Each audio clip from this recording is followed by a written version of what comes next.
Have you ever looked at a word and realized how amazing written language actually is? Where did all this come from?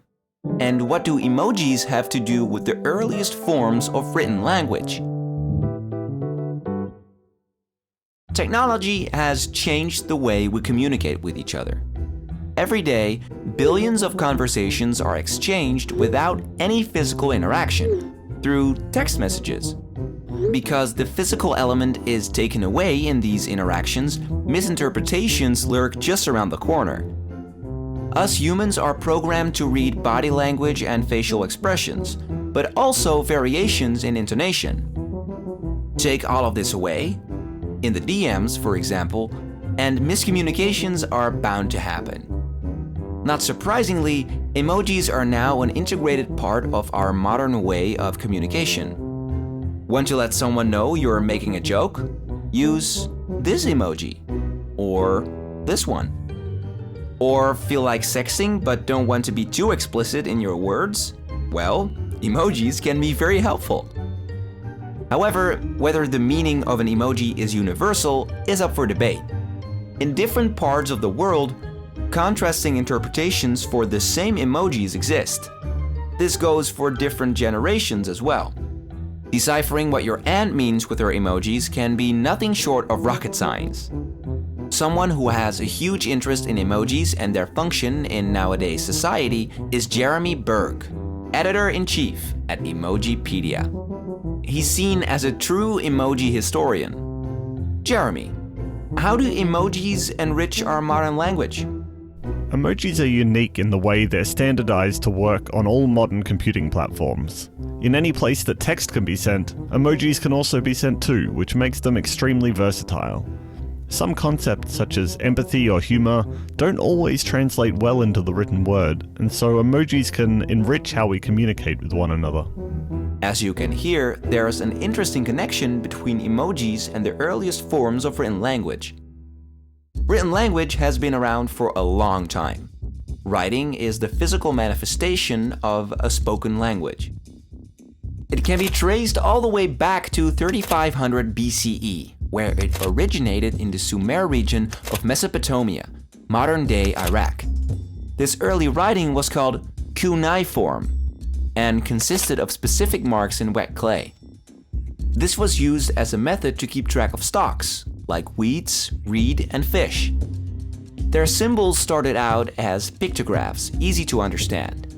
But drawing them took a lot of time and it was therefore transformed into the more effective but abstract cuneiform. In a strict sense, the pictographic language literally represents a physical object. Interface designers of today have mastered this principle. Just look at the icons on your desktop or phone, like this trash can, or a floppy disk. The ancient Egyptians took pictographic language one step further. The pictograph did not stand for a complete word. Each pictograph had a specific sound.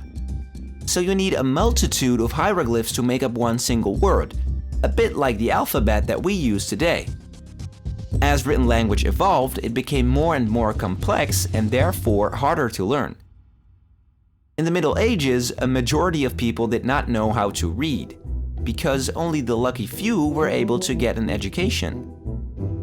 So, what if you are a big institution with a message to sell? Well, you use powerful and recognizable images.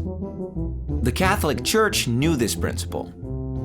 This is why an image like this one, by Fra Angelico, is instantly recognizable. It's the Virgin Mary with baby Jesus. Mary was almost always dressed in a blue robe, and almost always had a halo, a sign of holiness, and almost always had a white lily with her, the sign of virginity and purity. And there are thousands of paintings from this time with the exact same scene. The church told their story through images and symbols like these because the people knew how to interpret them. In art and religion, symbolism has always been a great way to tell a story. And once again, we're using that with our emojis. One thing is for certain, emojis are a very good communicative system. They allow people to communicate abstract things such as emotions, actions, or impressions that they don't feel they can express in written text. From a pictographic standpoint, this is a pretty impressive leap from its origin 5,000 years ago. Museums are filled with examples of pictographic language, whether it's ancient cuneiform or the Virgin Mary. Should emojis be a part of that collection? Jeremy, what do you think? Are emojis art? Emojis are definitely art, and more.